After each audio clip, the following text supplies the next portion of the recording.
Every year, millions of consumers use airlines to convey them to their destinations. Flight is the best value and most convenient means of long-distance transport in the world.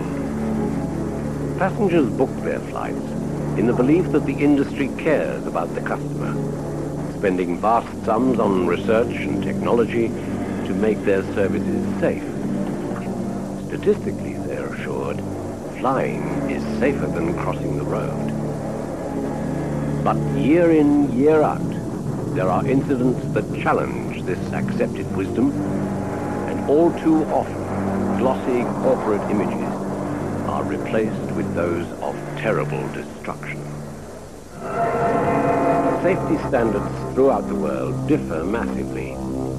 The best nations and airlines are very safe, but there are regions in the world where standards are significantly lower. Aircraft from some of these areas are being hired by reputable airlines and tour operators during the busy holiday season. Worryingly, they're under no legal obligation to disclose to the tourist where in the world their aircraft come from.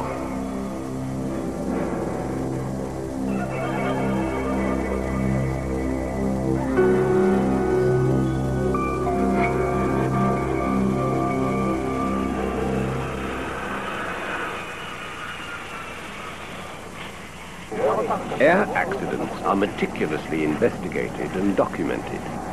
With so many lives and such huge profits at stake, every last detail is minutely examined and correlated. In most disasters, there's a chain of factors that combine to cause the tragedy. The most common factor is aircrew error.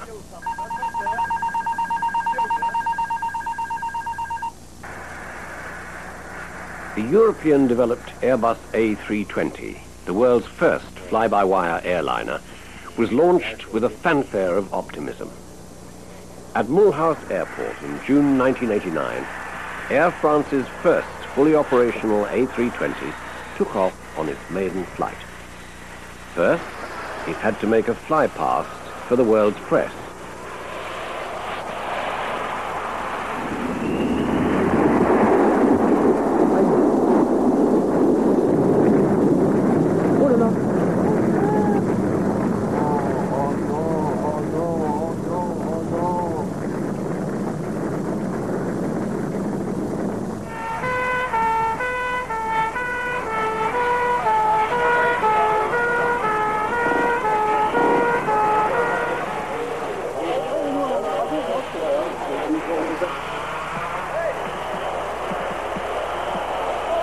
Initially, the onboard fly-by-wire computer was blamed for the disaster, which claimed 3 lives. But investigators who recovered the black box flight recorders discovered that the computer was not turned on at the time. The pilot had failed to judge his height and position correctly, and despite frantically applying full throttle, the aircraft couldn't regain altitude. The pilot of this chipmunk stunt plane misjudged the arc of his dive during a display in Auckland.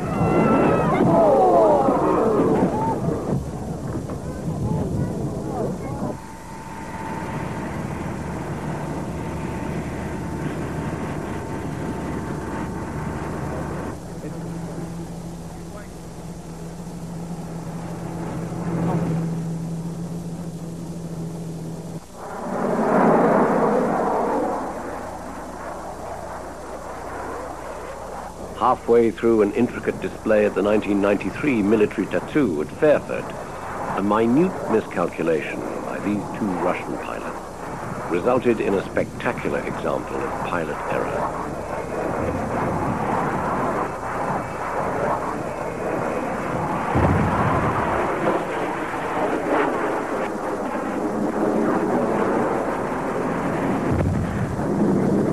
The pilots had 15 seconds to eject safely and avoid certain death.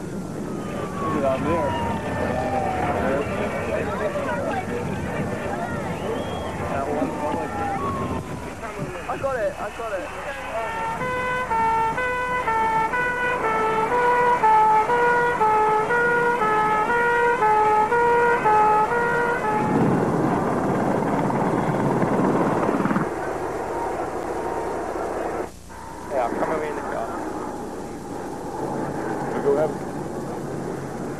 Yeah, okay.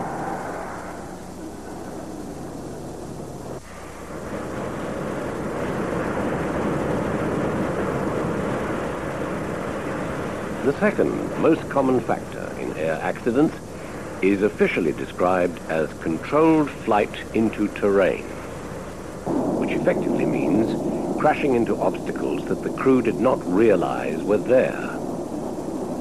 Inevitably, this almost always involves an element of crew error.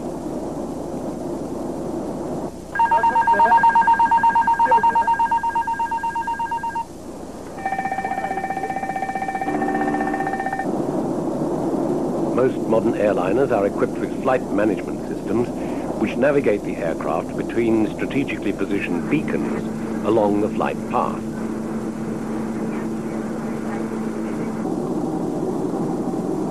FMS is particularly useful during long-distance night flights.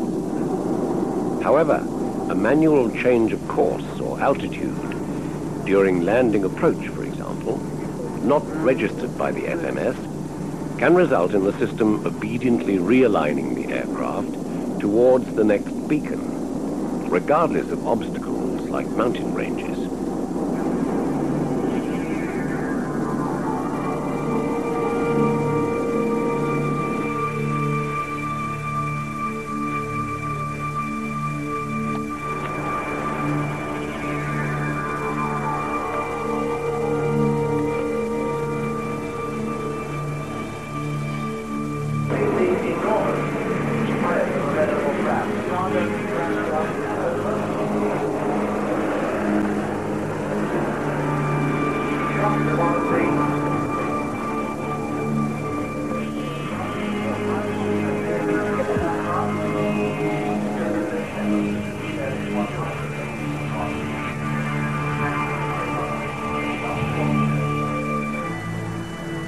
Snow, ice and fog conspired to cause this airliner to skid off the end of the runway.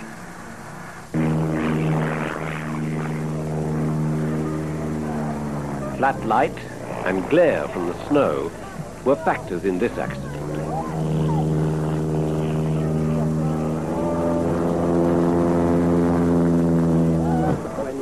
Weather is frequently listed as a cause of accidents, in that the weather was bad at the time, and the accident probably wouldn't have happened had the weather been good.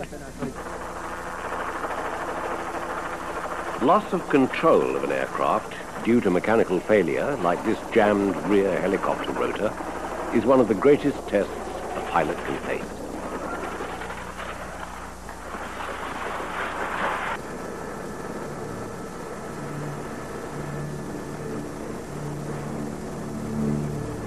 As investigators picked through the debris of United Airlines Flight 232 at Sioux City Airport in July 1989, it was difficult to believe that anyone could have survived. The DC-10 had suffered total hydraulic failure, which meant that the pilot had no control of the wing flaps that slow and guide the plane.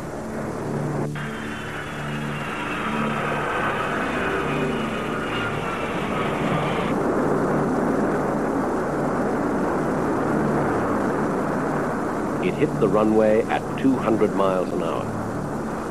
Yet amazingly, some passengers walked from the wreckage unharmed. More lived than died, a miracle largely thanks to the skill of the pilot.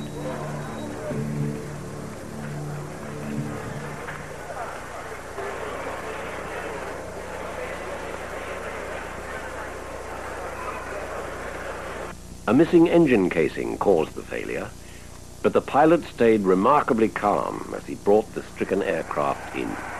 I have serious doubts about making the airport. Have you got someplace near there that we might be able to ditch? Unless you get control of this airplane, we're going to put it down wherever it happens to be. 360 at 11, you're cleared to land on any runway. You want to be particular and make it a runway.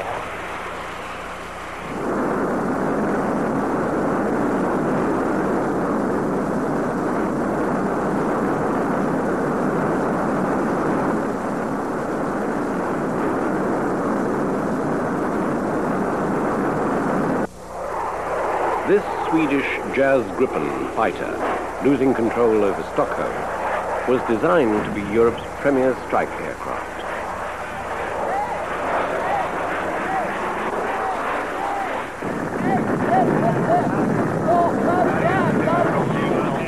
It narrowly missed the crowd gathered to watch its launch. Be short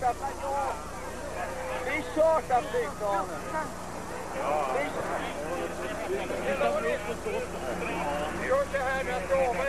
As the test pilot, Lars Raderstrom, ejected, the high-tech aircraft turned into nothing more than an expensive bomb. Raderstrom had crashed into the prototype Gripen 4 years earlier.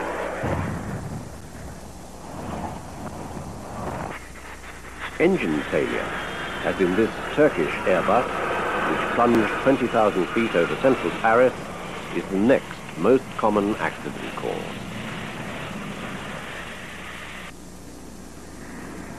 Engine fire is inextricably linked to engine failure, but often is more cataclysmic, as ruptured fuel lines can spread flames to the airframe with devastating speed. It was the cause of the world's worst air disaster in Tenerife in 1977, in which 583 people died.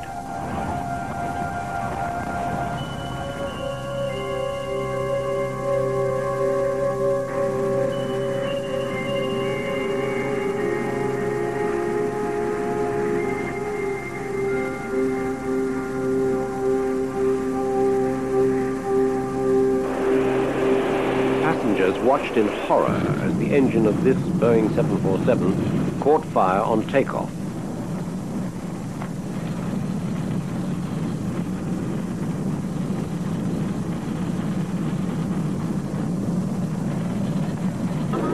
The pilot shut down the engine and jettisoned the fuel, a safety precaution that carried the risk of reignition.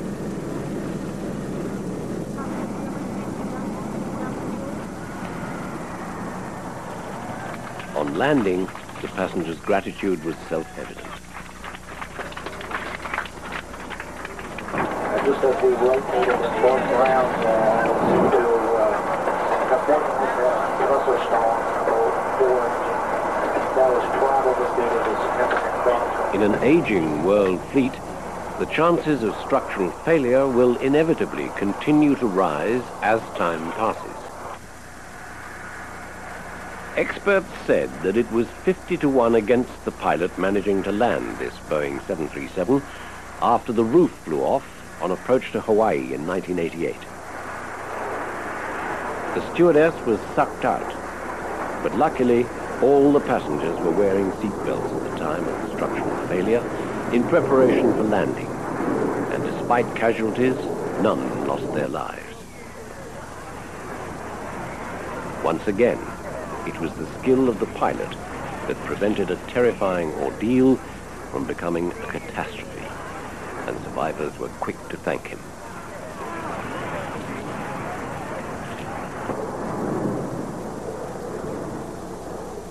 Airliners' airframes are like balloons, expanding and contracting every time they take off and land.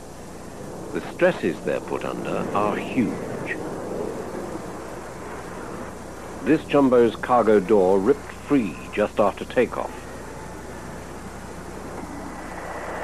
Investigators discovered an 8-inch hole in the roof of this TriStar.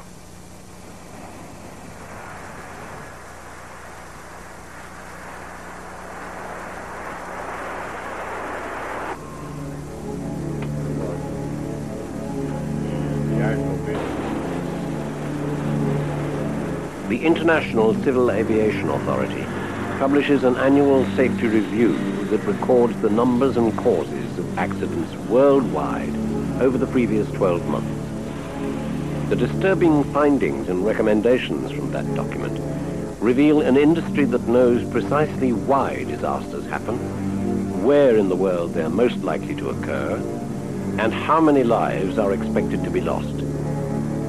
An industry insider described the 1995 findings as depressing and disappointingly average. For passengers, they are nothing short of terrifying. In 1995, there were 56 fatal airline accidents worldwide, more than one a week. Surprisingly, given the generally held view that non-scheduled or charter flights are somehow less safe than scheduled, both categories suffered the same number of fatal disasters. In fact, Western Europe uses more charter flights than anywhere else in the world, nearly 50% of all departures, against a world figure of just 7%. And not one European charter suffered a fatal accident last year.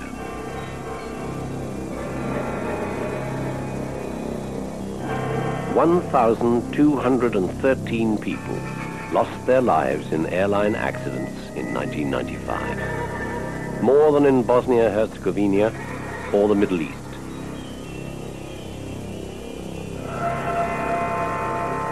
With aircrew error featuring in 65% of all fatal accidents, it's easy to lay the blame at the pilot and cabin crew's feet. But if the industry's training programs are supposed to equip air crews with the skills necessary to respond to all eventualities, surely they're falling short of targets. Perhaps the industry should be spending more time and resources on long-term training. In addition to the main causes of fatal accidents, operations errors, which included one plane being filled with the wrong type of fuel, unsatisfactory maintenance, and systems fires were factors in a further 14% of accidents. Hangar mistakes are often not listed as causes until late in very lengthy investigations, concluded after the safety review. Also, low-budget airlines with poorer standards may allow crews to fly with maintenance defects that others would ground aircraft for. So any resultant accidents could be recorded as aircrew error. These figures don't add up to 100%, because each cause is usually part of a chain of events, and many accident reports list more than one cause.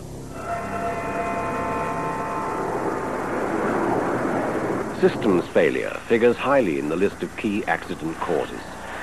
The pilot of this Boeing 737 knew that he had to bring the plane in with one set of wheels folded uselessly beneath him.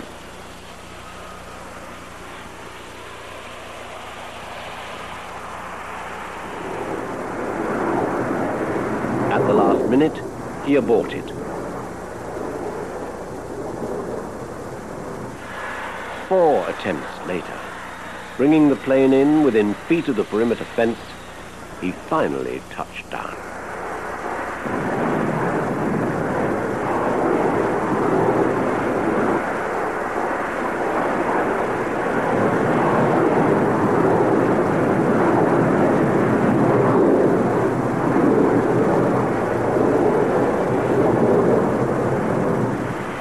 All the passengers escaped, extremely shaken but unhurt.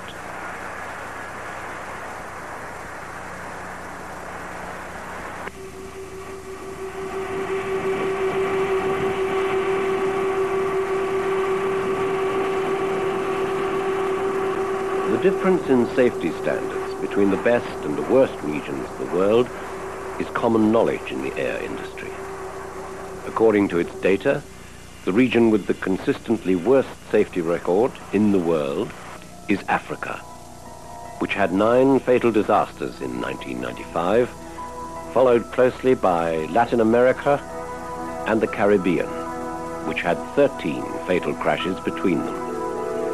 Next come Asia, China, the Indian subcontinent, Eastern Europe, and the CIS former Soviet states, which are notably worse than they were as the USSR, although the CIS Aviation Authority grounded 400 dangerous operators last year in a cleanup campaign.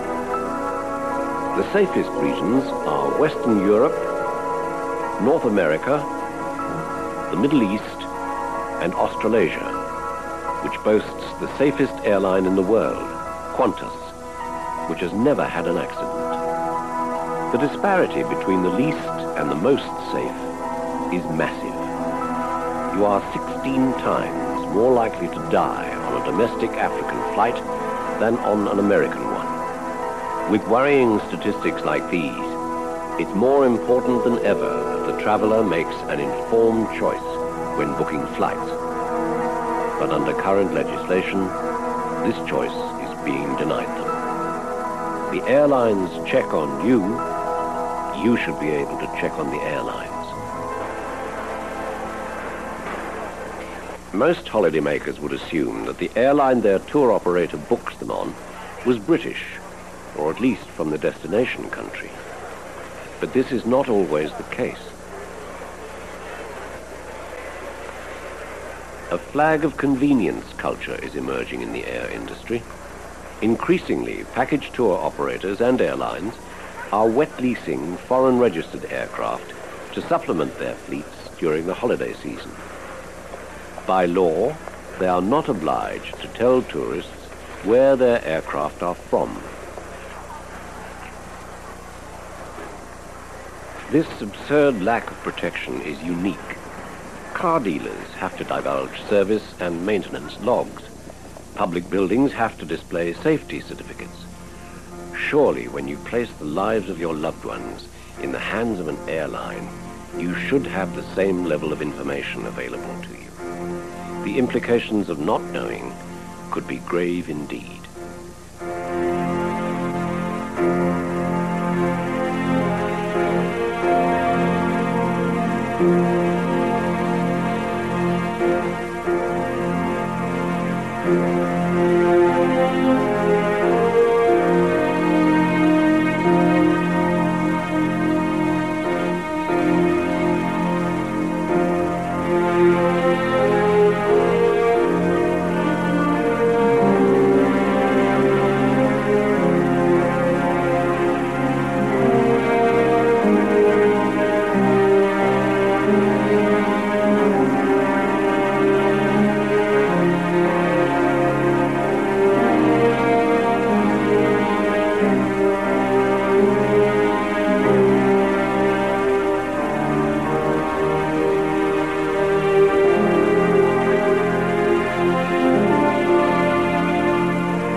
The military has always been at the forefront of cutting-edge aviation technology. Western experts said that this Russian Sukhoi performed maneuvers that were aerodynamically impossible.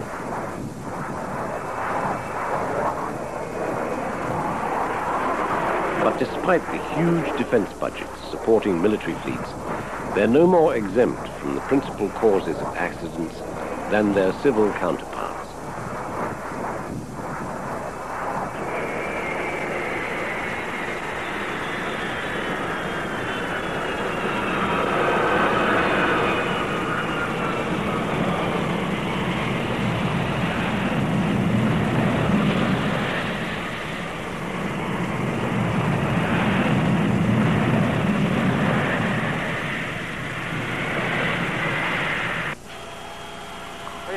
Down goes forward. Jump the carriage as well. Yep. Andy's got it. He's got the table and he's just going off the runway now. And the undercarriage has collapsed. Yeah. They're still inside. Bloody hell, I'd have been out of running by now. Canopy's open. Yeah. Straight down. We're just orbit. Wave up, power. Raise your gear. Raise your gear. Power. Eject, eject! Who's playing guard?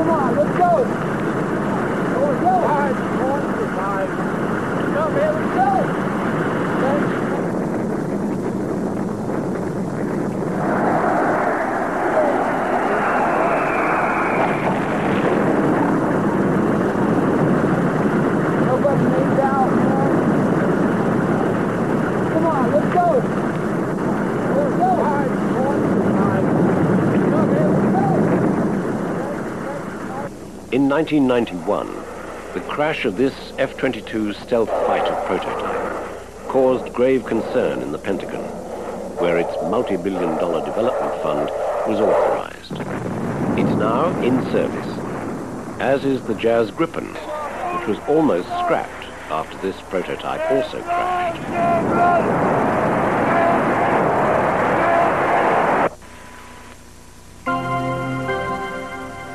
With such a high price in human and material terms, it's no wonder that the military placed great stock in exhaustive research and testing, a practice both envied and utilized by the civilian industry.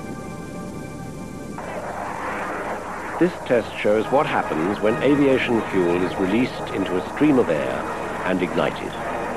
It forms a fine mist, which burns incredibly easily and fiercely. A fire like this is the most common cause of death in survivable air crashes. In 1984, 2 fully fueled World War II planes were test crashed. The second aircraft's fuel contained a coagulant fuel additive designed to turn to gel when agitated, which would dramatically reduce the spread of fire.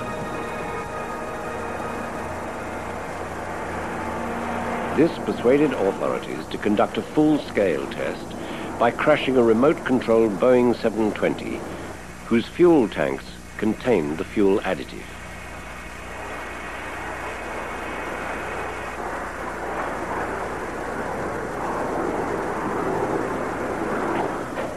It would cost $11 million.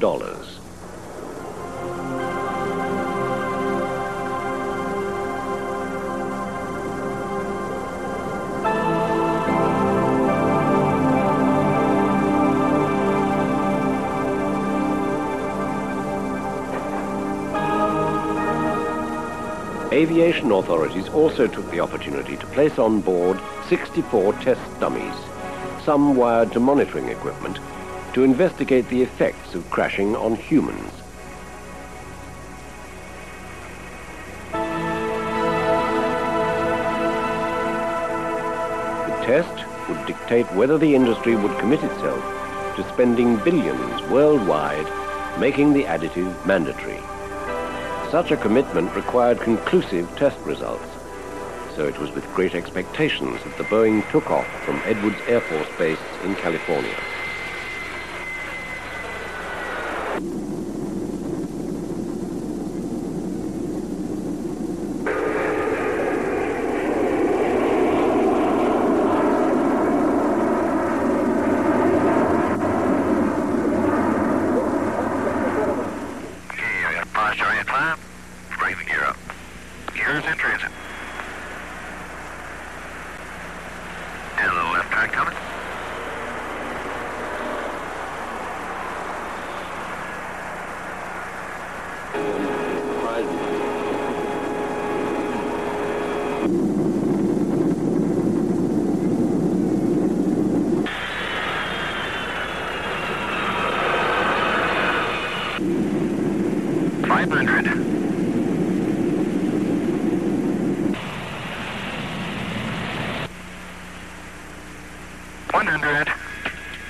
Desired non-combustible result.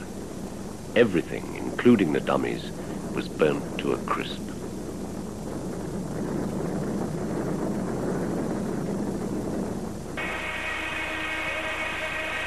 The industry has been conducting research into the safest seating positions for years. Most injuries are caused by the head and lower legs hitting the seat in front. As a result, the recommended brace position was changed. But rear-facing seats would reduce the risk of serious injury substantially. The Queen has had them for years, but airlines vetoed them, as they did with external plane cameras, which would have saved lives in many cases, as would this Kevlar tent for the cargo hold of airliners, which prevents fire spreading.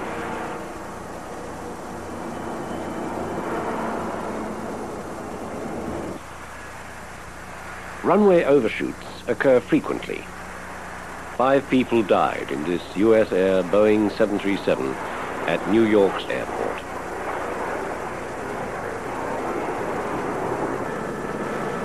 All airports are required to have a 1,000-meter skirt to accommodate them, but that is often not enough.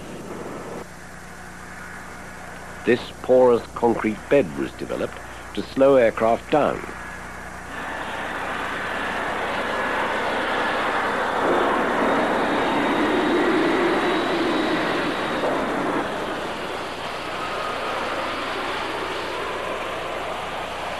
But it would cost billions to install in every airport.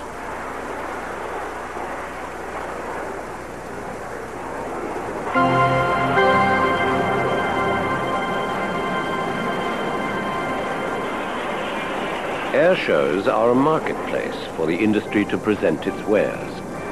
They also attract the public by the thousands, all eager to experience the thrills of pilots pushing aircraft to their aerodynamic limits. Organizers of such events have tried to ensure public safety whilst accommodating the industry demands created in this highly competitive arena. But with increasingly intricate aerial displays, accidents have become commonplace.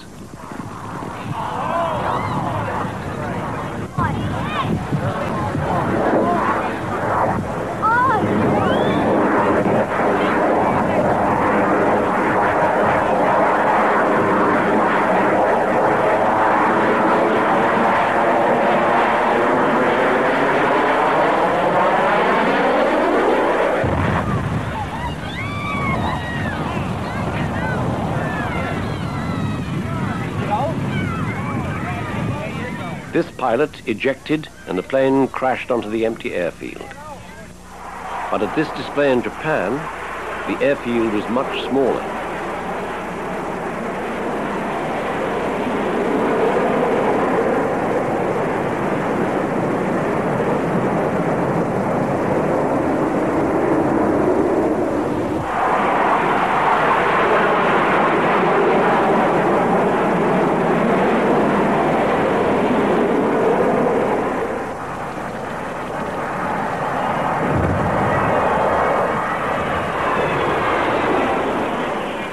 The jet struck a house, killing 11 people.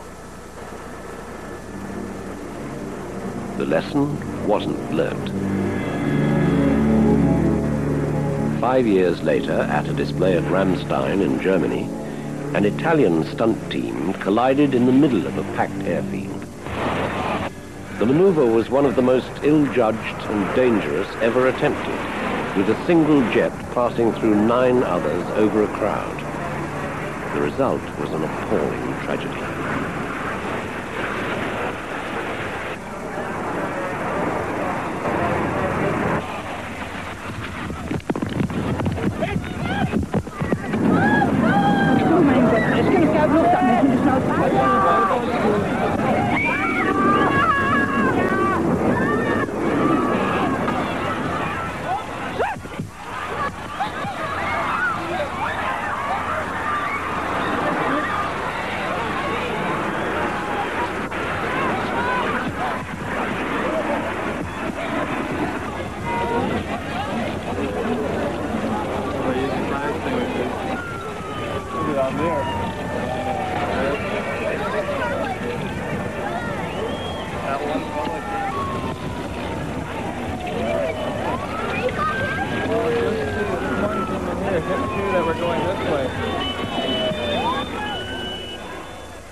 The authorities finally took action and team displays were banned. But a year later, at the Paris Air Show, a MiG-29A Fulcrum fighter performing a routine lost engine power and slid into a dive.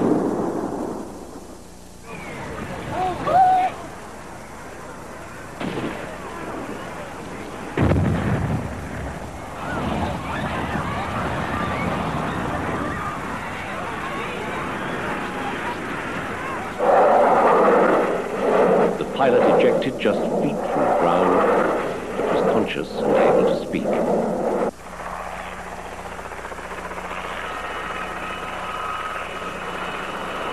Even that was not enough. Year after year, there are accidents that all have a chilling similarity.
This crash into Lake Ontario happened in 1991.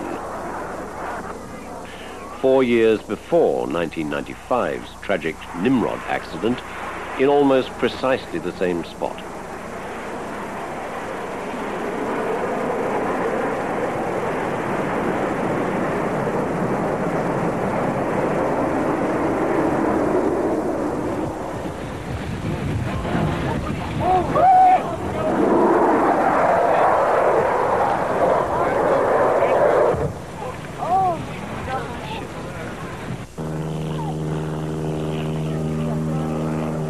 At this air show at Mildenhall, the depressingly familiar scenario unfolded.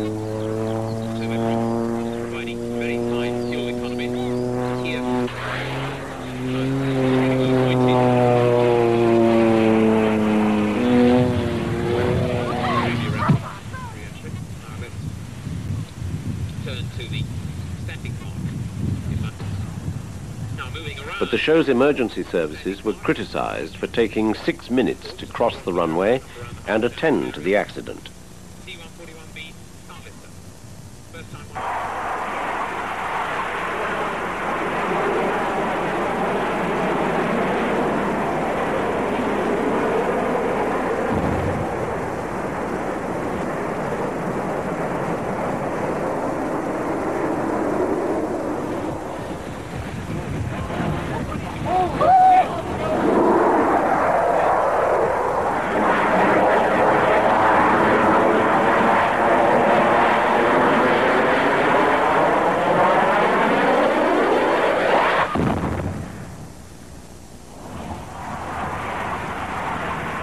Appeasing an outraged world is not the same as imposing stringent restrictions on what pilots attempt at air shows.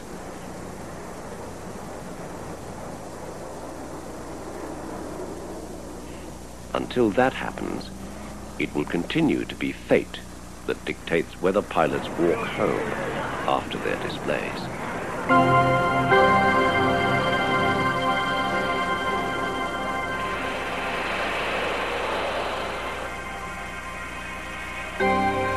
The air transport industry is huge, and it's constantly expanding. In the last 10 years, the world commercial fleet has grown by 29%. Over 7,000 new airliners have taken to the skies, and departures have increased at such a staggering rate that the 25,000 aircraft in the world fleet now make over 15 million flights a year, with an average of 150 passengers a flight. Payloads are measured in billions of tons.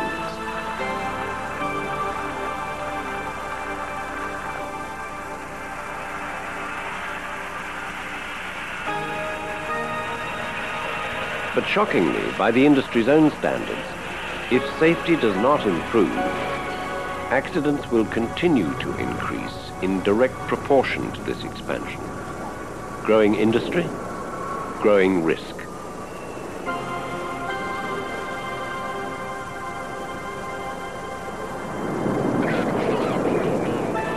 Which means the annual roll call of fatalities and causes will continue unabated. An aging section of the world fleet will find its way into the less well-off and less safe regions of the world, where they'll be refitted, repainted, and relaunched, with an increasing chance of being wet leased back into the same countries that sold them off. Air crews will continue to take the brunt of public disaffection, but have some of the most highly trained, skilled, and committed pilots in the world. The only winner will be the industry itself, as it continues to generate incalculable profits. And against this complex background, the real casualties will be the same.